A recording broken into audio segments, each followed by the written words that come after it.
everyone, welcome to Fighting Over the Card Catalog, a snarky look back on young adult novels of the 80s and 90s. I'm Jess. I'm Steven, and I'm here to make my wife happy. Yeah, you are, because you dressed up for this episode. He's got a button down on, a really awesome jacket, and a very cute cap. I should maybe take a picture and post it this week. You're still wearing sweatpants, though, right? Oh, yeah. Okay. For sure. And Crocs. with lining. You're basically like, it's good enough for a Zoom. So. Yeah. Yeah, I'll take a picture, though. Yeah. Anyways, how are you? How was this week? Busy. Went by fast. Yeah. What else to say? Lots to do at work. Yeah. A lot of hours coming up this next few weeks. Yeah. Boo. Went to Target for the first time yesterday, even though I was still a couple of days out. 4 days from technically being totally vaxxed. But I did it, and it was amazing. Because, it's Target. Like, a lot of people don't just run in and out.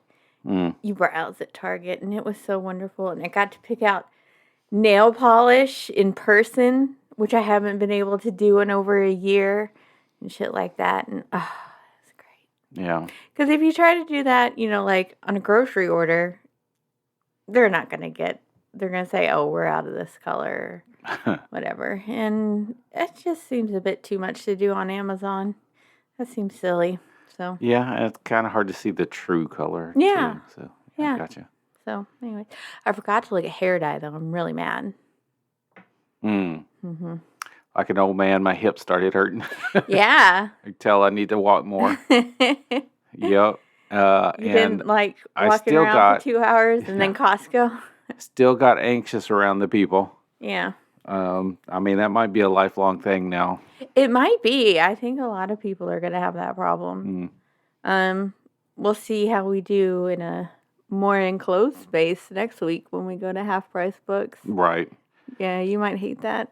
I wish we could just wear the full face masks with our own breathers where it has the filtration where no microbes are going to get in. Mm-hmm. I don't want to get as close to anybody as whatever. That would be. I wish we could go to that being the norm, the societal norm. Yeah. At all times, just the clear face mask like the firefighters wear, and yeah. You could wear your big with the two things coming off it.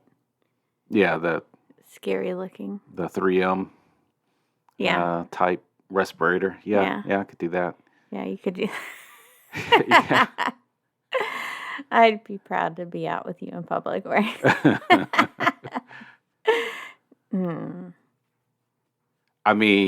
Honestly, I would love that. Yeah. Just with a different mask that's not, they've got the mask that seal the whole face off rather than just the mouth and the nose. And they're much more comfortable to wear long term. Yeah, so, yeah. Anyway. I would love that to be the societal norm. That's not going to happen. I don't think it's going to happen. So. And it's going to get to a point sometime in the future where once again it'll be, hey, you can't have things covering your face when you come into our store. I have wondered about that, not worried. Well, aside from people of color, because that's going to affect them first. Yeah. But that's been a thing when Halloween comes around. I know. Hey, you can't wear your mask in here. Right. You can't be dressed like that, Anyway, I'm afraid that time is going to come again sometime in the future. Whether it's masks or people wearing full face masks or plague masks or whatever. Yep. And then you know what? They're going to have bad luck. That was my segue. I could tell. This week, I read Babysitter's Club 17, Mary Ann's Bad Luck Mystery. Tell us about it. The Babysitter's Club. Oh. Need a babysitter? Save time. Call the Babysitter's Club and reach 6 reliable babysitters. Mary Ann should never have thrown away that chain letter she got in the mail. Ever since she did, bad things have been happening to everybody in the Babysitters Club. With Halloween coming up, Marianne's even more worried. What kind of spoopy? Spoopy. I like to say spoopy. Still buffering, I'll say spoopy. Other people do. What kind of spooky things will happen next? Then Marianne finds a new note in her mailbox. Wear this bad luck charm, it says, or else. Marianne's got to do what the note says. I mean, it's the only option besides ghosts. It's the only option. But who sent the charm? And why did they send it to Marianne? If the babysitters don't solve this mystery soon, their bad luck might never stop. Yeah, that's probably better. Thank you. So we start off at lunch with our 5 8th grade girls and Logan. He's sitting with them more often now. But sometimes he has enough and he has to go sit with the boys, which is fair enough. Dawn was eating something she called trail mix, which really looked more like bird seed. Dawn is from California, which explains a lot. Did people not know what trail mix was back in... Oh, I forgot to get the year for this one. 88, probably, or 89. I feel like I did, but... 88. Yeah. Good call. And Claudia is now the most exotic. Ah. Yeah. But guess what, y'all? We got back to a fashion alert, and it's a good one. It was her vegetable blouse, an oversized white shirt with green vegetable print all over it. Cabbages and squashes.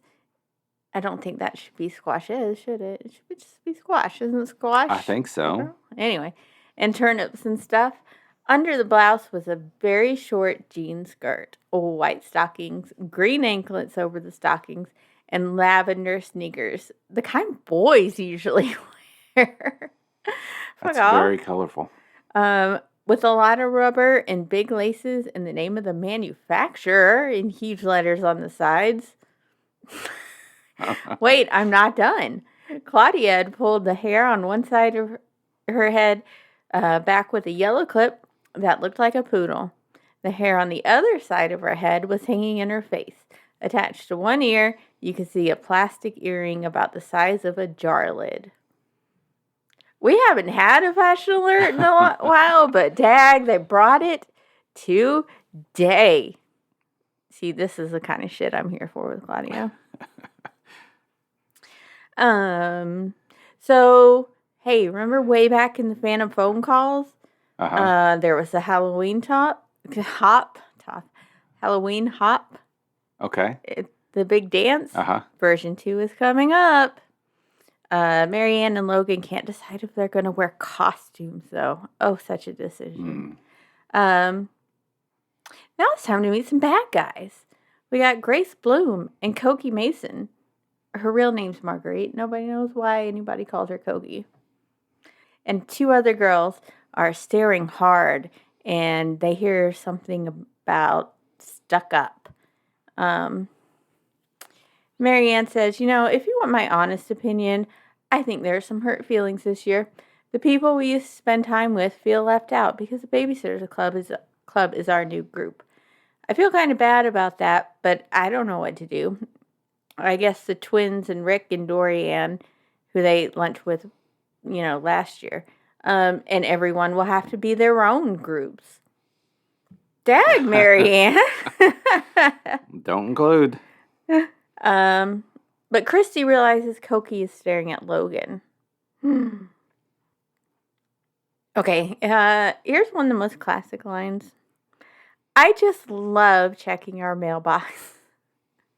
There's something about getting mail that is exciting. Going out to the box each afternoon is sometimes the highlight of my day. You never know what will be in it. Do you feel that way? No, you know who says that? Kids? Kids who don't have to pay bills. Yep. Yep, that's it. So you don't feel that way at all? Just kidding. No, I don't. I do not. And it's when you have to put on pants for the first time in the day. Or shorts, or Yeah. So she gets a chain letter, and if she doesn't send it to 20 people, bad luck will befall her, her friends, and her family. Christy thinks it's stupid. Dawn and Claudia mainly think so too. But Mal and Jessie are totally freaked out. And Marianne just thinks it's annoying.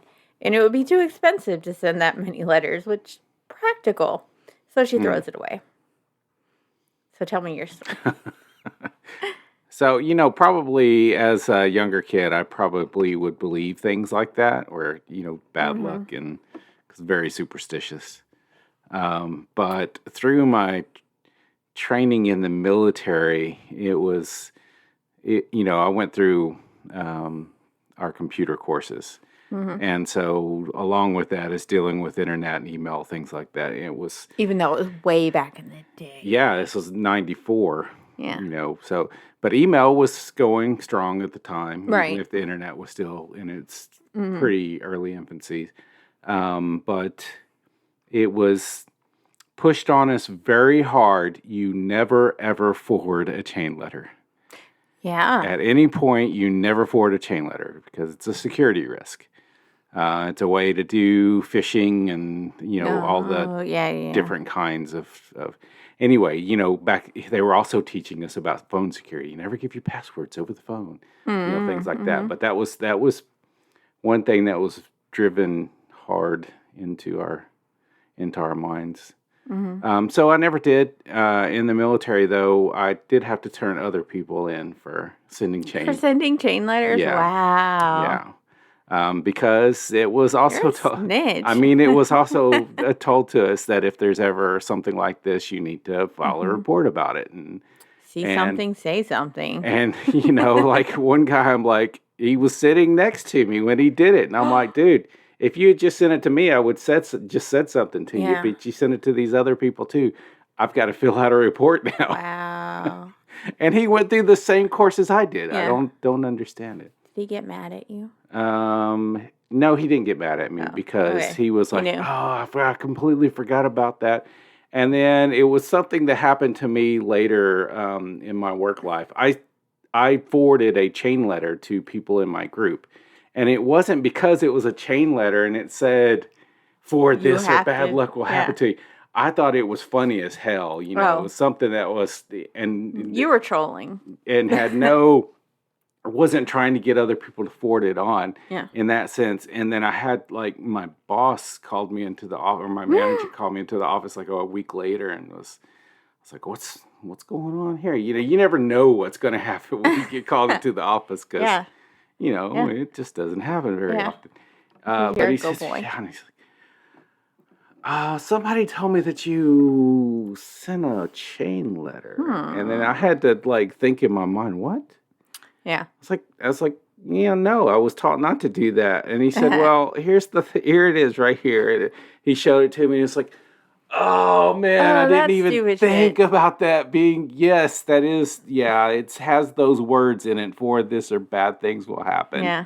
I said, I absolutely didn't even think about that. I didn't send it because of that. I sent it for morale building for the team because I thought it was funny. But, he was, after that, he was like, okay, well, just don't do it again. Don't do it again. Make sure you tell your team not to forward anything. Yeah. Because they might have. Yeah. So, not the greatest chain letter story, but it is a chain letter story. It's good to know that it's highly illegal in the military. Yeah, but that's kind of... And you're a snitch. But that was basically what had happened to the other guy, too. It's like, I didn't even think about that being a... Yeah. It was just funny. Well, it's not funny to half of our girls. So the next day, Marianne falls out of bed, hits her head on a chair, loses her shoes, spills orange juice on her white dress, can't open her locker, forgets her homework at home, drops a plate of mac and cheese at lunch, and then gets pissy with everyone and goes to comfort read Little Women in the library, and the book's not there. I think that instead of bad luck, she needs to go have her brain scanned because that is a lot of shit to forget or lose balance or drop in one, I mean, yeah. she could have gotten a concussion, and then the other Yeah, things happened. Yeah. absolutely. She needs to check for a concussion from falling out of the bed. But when she gets home, she opens her copy. I don't know how this got into my notes. Hmm. At home, she gets her copy, Outboard Motor. What did I What? what did I type? Anyways, Outboard motor. I opened the book to the scene where Beth dies. Maybe I would feel cheered up if I read about someone who was having a worse time than I was. Hmm. Hey, that Damn. works. If you ever think your life is going bad, watch Yeah? Schindler's List. you'll be Really? you'll appreciate Okay. your own life a lot more after No, that. that makes me feel worse. It Like, makes me feel better about my life and how shitty life can be because it has been and it will be again in the future for other people. right. And yours And it's could be a gotten pretty lot close worse. now. Well, not individually. Not Yes, in our world well, for people. yeah. And yes, you have medical issues. We still have white privilege. Oh, we absolutely do. You say, okay, so you mean for us individually. Yeah, your Yeah. own individual life. Yeah. But see, I can't I don't listen to sad songs or something when I'm sad. It's like, that just bums me out more. It like piles on. It's I think it's totally different when you're like, well, I guess if you put yourself in people's place when you're watching movies, I have actual empathy and do. It totally just sounded like you said, I don't have empathy.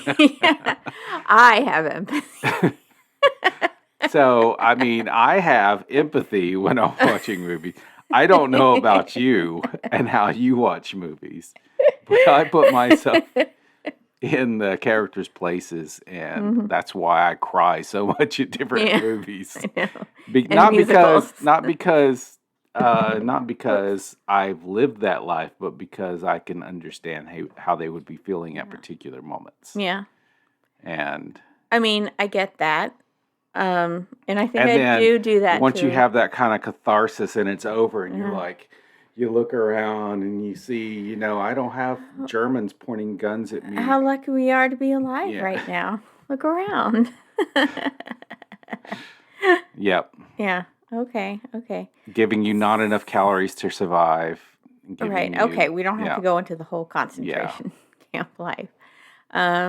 Yeah, I think I empathize to a point. Mm-hmm. I think I get more emotional about it if I overly identify with a character or their plight, unless it's a dog. Then I empathize and I get so upset about how confused they are. Usually it's confusion because they don't understand. Yeah. They don't understand why a human left them or did anything bad or yeah. That's the one thing I hate about watching a movie with you is if there's one bad thing that happens to a dog, then you're like, fuck this movie. I mean, it's terrible. And for me, I'm like, I know it's like Schindler's List. That happens to dogs. It's not that I want it to happen to dogs, but I know it's a part of being in this world. Exactly. And I empathize with them, but then I also and no dog should ever feel that way. No dog should ever feel that way, but they do in real life, and I should probably go save them all. But I can't, and then that's guilt. So. And you've told me before, I can watch a person get hurt in a movie. I can. But I can't watch a dog. It's true. So, anyways, that's why I'm a terrible person. Not a terrible person to watch movies with.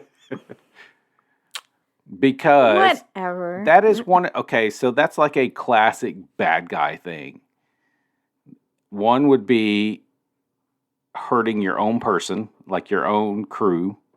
Yeah. The other would be hurting someone or something that's helpless, which is usually either just a random female character or a dog or a cat or a child. Or a child, yes. Yeah. Yeah, so you're saying it just happens a lot. Mhm. it is a way of showing that somebody How is a terrible. bad person, Yeah. a very bad, getting that across to people. Yeah. If you punch a baby or if you kick a Oh my dog, God. then you're an Welcome to evil our character. Babysitters Club episode. I would name this episode Punching a Baby, but I don't want that out there in like Apple Podcast land. Just title it, If You Punch a Baby or Kick a Dog, No. You're Evil. That's really long.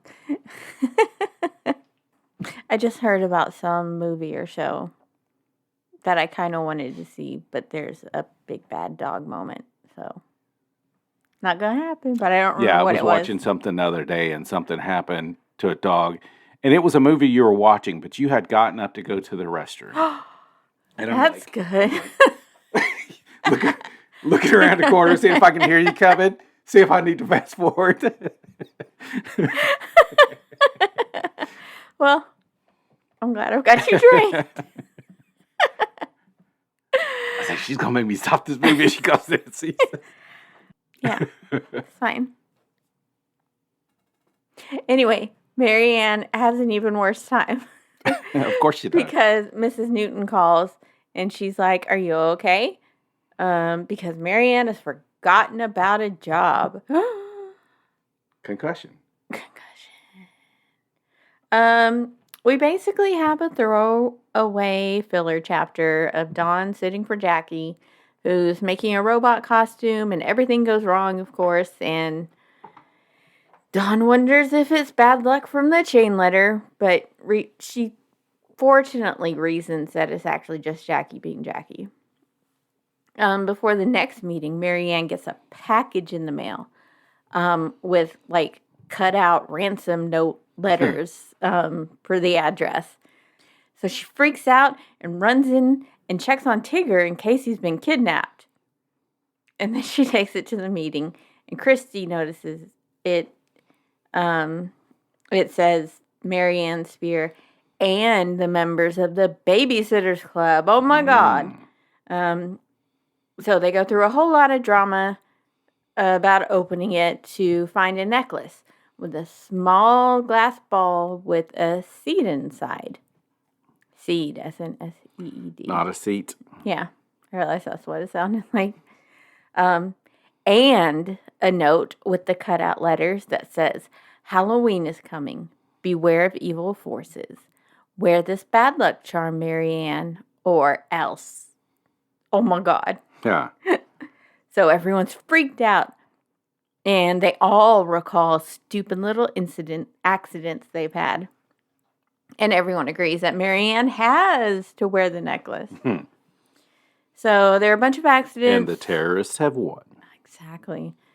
There are a bunch of accidents when she sits for Jamie again. Like, he even falls down half a flight of stairs.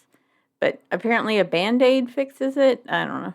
He's got a concussion now, too. Everyone's got concussions.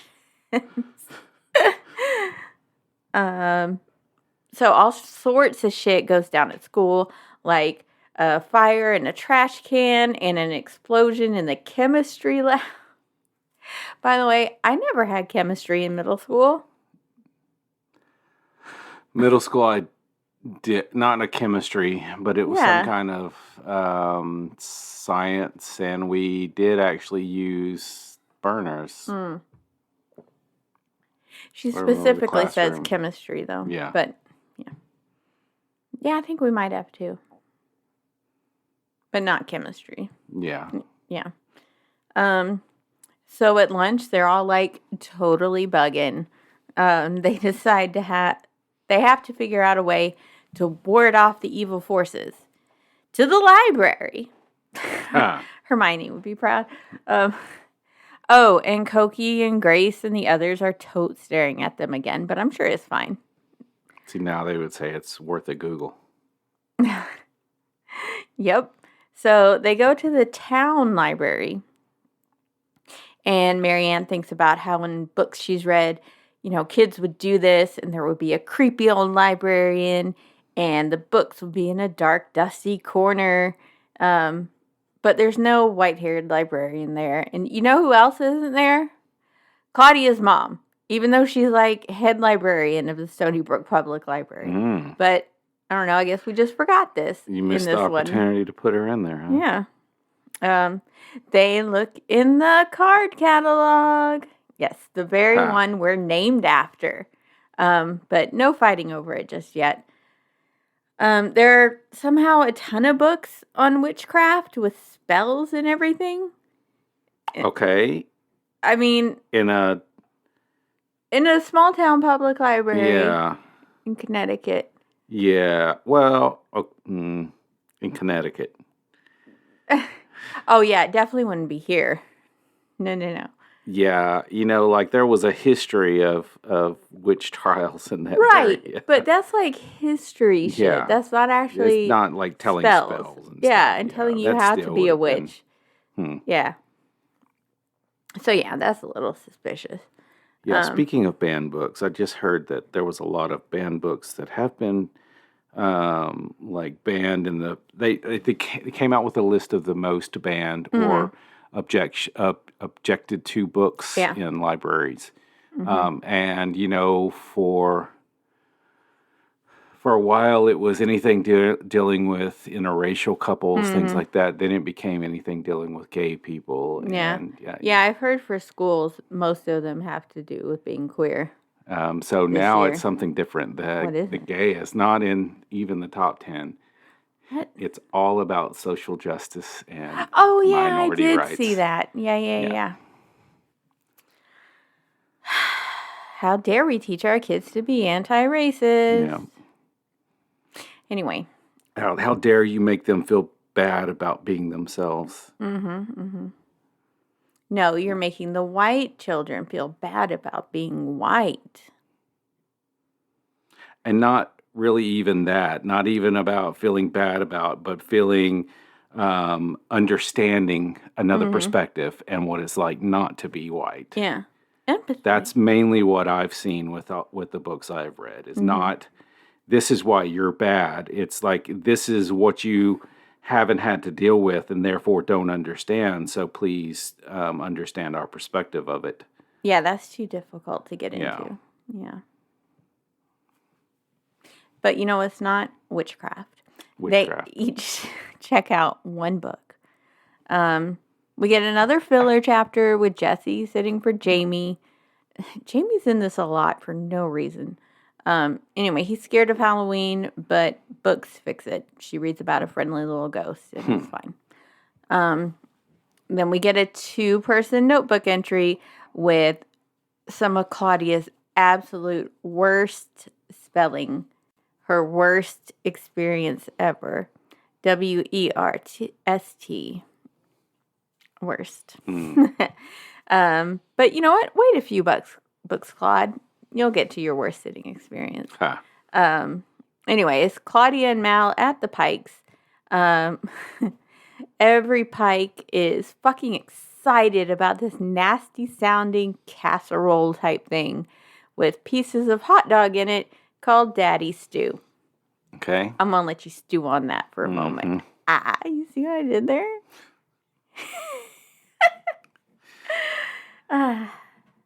Anyways, it won't be ready for half an hour, but Byron's starving, so he turns up the heat without anybody noticing. It's a casserole type thing on the stove, so I don't know. Anyways, nobody notices until it's a burnt, stinky mess, and so it's because you didn't send the chain letter. Exactly. All the little Pikes go out because it's stinky, but soon the girls hear the other kids screaming from the living room, and then they take time to discuss it. Now what? Exclaimed Claudia. I don't know, Mallory replied, shaking her head, but that sounded more like more than just a stop teasing me or I'll kill you scream. I think something happened. Let's sit here a while and see if it just stops. Anyway. I'm on my break. You know what? We just had to deal with this burnt, sticky mess. Give us some... Anyways, a bird has gotten in the house, but they open a window and Margot shoots it out and it's fine. But then Vanessa comes in with a bloody mouth because she was chewing a piece of candy and it pulled a tooth out. But don't worry, she lives. And then the Pikes are an hour late because of a traffic jam. Worst job ever. Anyway, we must be very dramatic. It's fine. So, if any of us club members had any doubts left about the power of the chain letter, the doubts were gone after Claudia and Mal's sitting experience. We were in big trouble, all of us, and it was my fault. I had brought bad luck to myself, my friends, and everyone I knew. Yep. So obviously, they have an emergency meeting to read those books. They finally get around to reading their spell books. Oh, all the spells either take too long or have ridiculous ingredients. So, okay. They end up talking about last year and the Phantom Phone Caller and the Halloween Hop. And they're all like, oh, you're so lucky to have Logan to go with. Half the girls in our grades would kill to go out with him. Like Grace Bloom. Talk about immense crushes. I bet she hates you, Marianne. She probably hates our whole club for taking up so much of Logan's time. And Marianne just considers this more bad luck. Oh, okay. But then it's Halloween Hop Night, and this is amazing. I guess this is fashion alert. Logan and I were going to the dance as Cats. We had both seen the musical Cats and had been very impressed with the wild, furry cat costumes. We decided to make our own. A rough, tough tomcat costume for Logan and a delicate kitten costume for me. That sounds dirty and I hate it. They weren't nearly as good as the costumes in Cats, but they weren't bad either. She modeled her costume on Tigger. I'd taken a black leotard and a pair of black tights and painted some gray tiger stripes on them like Tigger's. I was wearing gray striped black gloves on my hands and plain black ballet slippers on my feet. I have to admit that Logan and I had cheated a little on one part of our costumes. We'd rented fur headdresses from a costume place in town. Okay, so he bought a few yards of this cheap furry fabric at a sewing store. He had also refused to go into a sewing store by himself. I had to go with him. And he and his mother had made a fur suit for him. He was wearing a fur top, fur pants, and even fur-covered shoes. Wow. That's a lot for a 13-year-old. I mean, that's commitment, my dude. Marianne has a pretty good time. Did you ever have costume places around? Yes. When you were growing up? Yes. 'Cause I never did. We had like no. Walmart or at some point Kmart and. I probably didn't in Connecticut, although I'm sure there were some in Hartford. I just never had a reason to go. But yeah, we went to an actual costume place in Minneapolis. 8th grade? 9th grade. I don't know. My friends and I were being Wizard of Oz. And so we went to look at dresses because obviously I was Dorothy. And we couldn't find a Dorothy dress, but we found an Alice in Wonderland dress, and that was close enough. Okay. So, yeah. And look, we were too old. I think I might have said this before. We were too old to trick or treat, but anyways, but we sang at every house we went to, so that more than made up for it. Okay. Yeah. Anyways, except for one incident, I felt better about that dance than any other I'd been to. The one incident involved Koki. She and the boy she was dancing with made their way over to Logan and me, and Koki suggested switching partners. As we did, to my complete dismay, Koki leaned over to me and said, "Cute costume and nice bad luck charm. It really completes the outfit." Marianne. But she had emotional things going on. She couldn't pay attention to that. And there's another scary note waiting for her when she gets home. To the girls of the Babysitters Club, go to Old Man Hickory's headstone tomorrow at midnight to await your fate. Be there or beware. Oh my God. So of course an emergency meeting is called the next day, which is actually Halloween. It was decided they'll have a late night, last minute slumber party at Christie's. But Charlie is going to pick them all up at 10:30 and take them to the cemetery. Because I'm sure a 16-year-old boy with a car has no other plans on Halloween night. Nope. We get another filler chapter. Christy takes Karen and her little brother's trick-or-treating. And they're scared of everything. And Morbida Destiny hands out apples. No mention of them being poisoned, though, which is what I would think. But and Marianne hands out candy with her dad, and she's super jumpy, and her dad's like, oh, what the fuck? She tells him a bit about the necklace, not everything, but he's like, that has nothing to do with bad luck. That's a mustard seed, which is a symbol of faith. So Marianne starts thinking and how Cokie didn't know what she was talking about, and then it clicks. Finally. So she calls Christy, who has a great idea. TM. So they get to the cemetery, and they string up sheets to look like ghosts. See, there are ghosts. Yeah. And they have flashlights to shine on them. So they all hide behind gravestones, and when they hear voices, they turn on a scary sound effects tape. And then Dawn turned her light onto the second ghost, and Jessie and Mal stepped from behind the graves, each holding her mask in front of her face with the flashlight lighting it up from behind. It was a pretty horrible spectacle, even for me, and I knew about the special effects. Huh. One of Cokie's friends was standing as still as a corpse and crying softly, "Oh help, oh help, oh help," over and over again.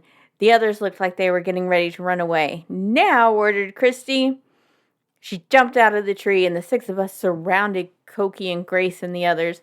We were all holding flashlit masks before our faces. Really, I'm surprised nobody had a heart attack. The next few moments were pure panic and confusion. The other girls tried to run away, but we wouldn't let them. This all sounds a bit fucked up. I mean, I don't know. I think things were more fucky like that in the 80s, maybe. Bullying wasn't taken as seriously as it is now. Right? Yeah, there was a lot more kids will be kids. Mm-hmm. For sure. Yeah, because now that sounds like torture. They take off their masks and they see that the other girls actually have the same sort of shit as the Babysitters Club has. Like, they have sheets and masks. And it's like, wow, okay. And then all of a sudden, Logan's there. He got this mysterious call during dinner telling him to go to the cemetery. And I guess he just sneaks out or something, or his mom's cool with it. I don't know. And then he calls Grace and the others cowards for being scared of the torture. And Cokie's like, whatever, your girlfriend was scared of a necklace. She's like, well, we just wanted to make you, all of you, but especially Marianne, look like jerks. We kind of wanted Logan to get fed up with you. You spend most of your time with Marianne and the girls in the Babysitters Club. There are other girls at Stony Brook Middle School, you know. Whiny little bitches. Like, wow. So anyways, back at Christie's, they laugh and laugh until Jessie points out that Cokie had very believably said that they didn't send the chain letter. And Marianne's like, yeah, I totally believed her too. So, like, who did? And maybe that's what set off the bad luck with all the necklace business in the first place. Maybe the bad luck is still there. Oh, no. But then Mary Ann just decides, nah, it's worn off. They all share good things that have happened to them. So, like, that's that, I guess. And Until the then, next bad thing. yeah. And then they're like, oh, wait a minute. Well, And then the next good thing, oh, it's gone. Hold on. And then the next bad thing. Mary Ann drops a makeup compact, and the mirror breaks. Oh, no. But then she says, well, I can take it. I've decided that since my mustard seed is a symbol of faith, we're protected. Because I have faith that we're protected. So go ahead, you guys. Break all the mirrors you want. And then I had written, until the next slightly odd thing happens to freak out about. Nice. The end. Yeah, so that was a pretty fucky book. But anyways, yeah. Yeah. Yeah. So what you been reading? I've been listening to, first of all, I finished Sword of Kings, Bernard Cornwell. Mm-hmm. Great book, 12th in the series. We did find out that one of the events that happens in the book historically happened in 929 AD. Right. Yeah. So that is the accurate time period. Mm-hmm. We were saying maybe 11 or 1200s, right. But that was the 900s. I am listening to a book called Hinch by Natalie Zena Walscott. And I think it's very good. It's right up my alley. Mm-hmm. It's about a normal girl who's just trying to make ends meet. And so she goes to a temp agency and gets hired on with this supervillain. As one does. As she's like a tech support type person, kind of. I think she's more into hacking, but it's about data retrieval and things like that. Yeah. But she has this boss. His name is the Electric Eel, I think, and he, it's like he shows her. There are scenes where he's talking to her, and he's like, "How are you feeling today?" And being very kind of creepy boss type thing, and he ends up getting her to go to this press conference that he's going to have, and he has her stand right behind him, and she doesn't know what's going on, what he's doing. All he knows is he's got some device he's created that's like a mood ring, and he's unveiling it to the world. And I'm sure that's fine. And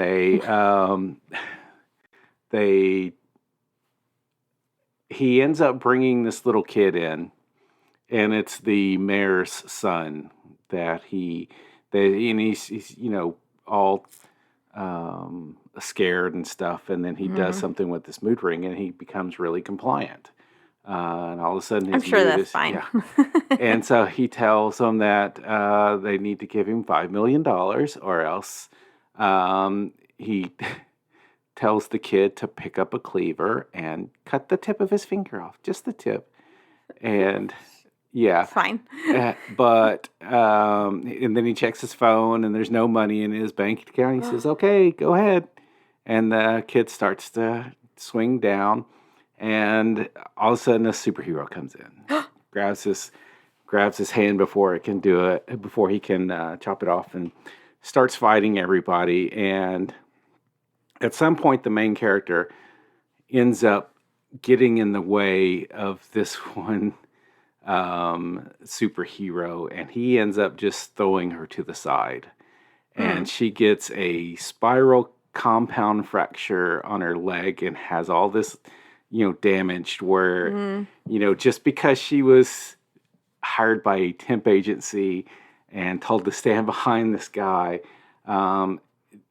during her recovery period from this, she starts figuring out how much damage the superheroes actually cause, how many life years they take away from individuals, how much money it costs for all of the damage. And she was just from the Which is stuff I always think about when I'm watching Avengers. So just from the one incident, she talks about, because the superhero ends up killing a couple of people, causing millions of dollars in damage, hurting a bunch of people, and she, just the the life years taken away, the earnings reduced, the amount of property damage. And she said, was that really worth it for a kid's tip of a kid's finger? I mean, Anyway, it starts pushing her. She ends up eventually getting in with that superhero's main nemesis, and he appreciates her more and gives her like an unlimited budget to start doing this. And anyway, I'm not going to say the rest of the plot because that's part of the book, but yeah. it's really good. Right up my Okay. alley. Like it. Cool. Is that it? That's it. Okay. So I've had a very meh week. Mm-hmm. And one kind of disappointed me, but I kind of expected it.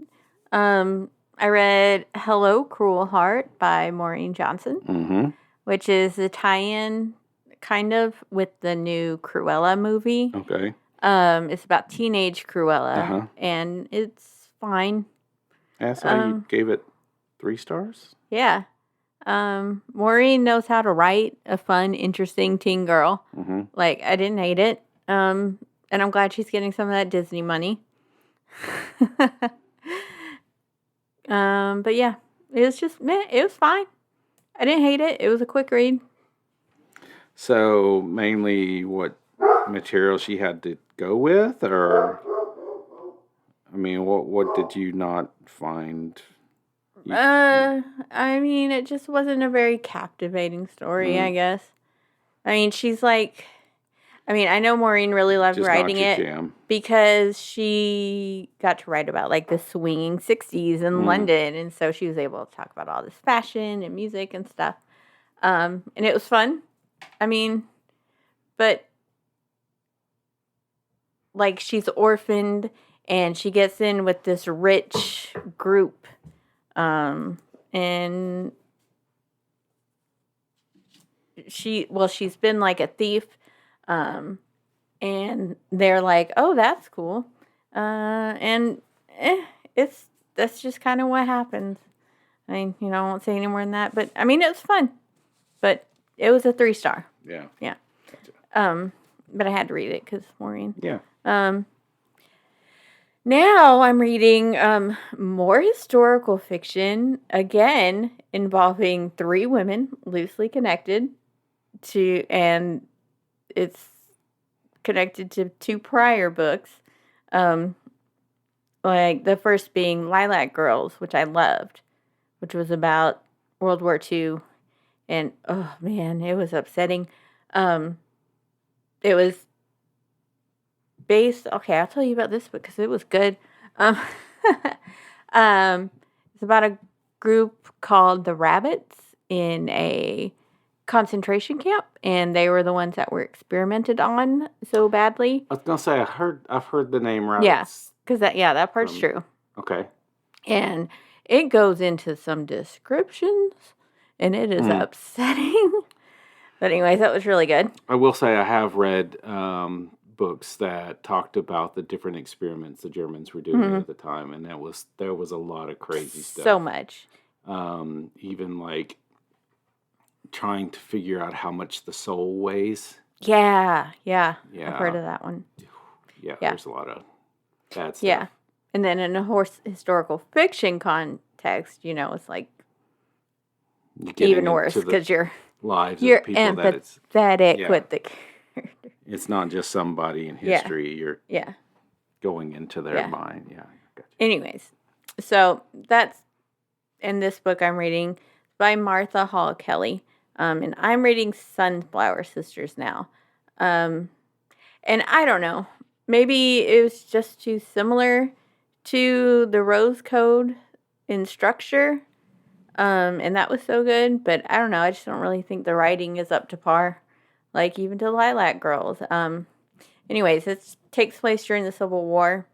The characters are a slave, her white woman owner, and a northern abolitionist. And I think it's mainly the abolitionist character that I'm not enjoying so much. Like, she's a bit of a Mary Sue, just much too perfect.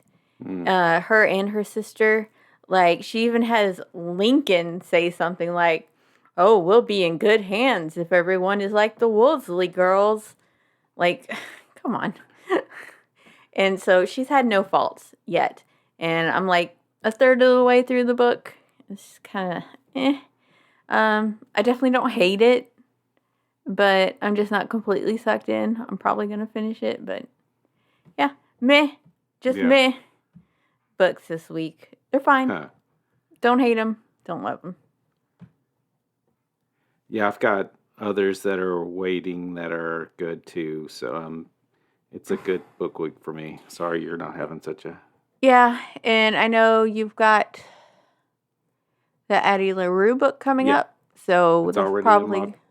It's already in my bookshelf. So that's probably the next one I'll start reading too. But I'm kind of worried I'm going to hear too much. Oh, but yeah. We'll see. We'll see. Well, I mean, if you want me to, I'll wear headphones or just make sure it's turned down. Yeah, we'll see. More. We'll see. Anyway, next book I'm reading for this show, we're going to go back to those crazy girl talk girls with number 2, Face Off, which, so far as I remember, I really liked, actually, for a girl talk book, because it's a good subject. Anyway, that's next week. Hey, leave us a review on Apple Podcasts and subscribe to us there and all the other podcast places. You can find us on social media at Fighting Over the Card Catalog, except on Twitter, where we're Card Catalog Pod. I'm on Twitter and Instagram as Just Digress, and you can email us at fightingoverthecardcatalog@gmail.com. I'm rereading the books of your childhood. So we don't have to. Bye, everybody. Goodbye.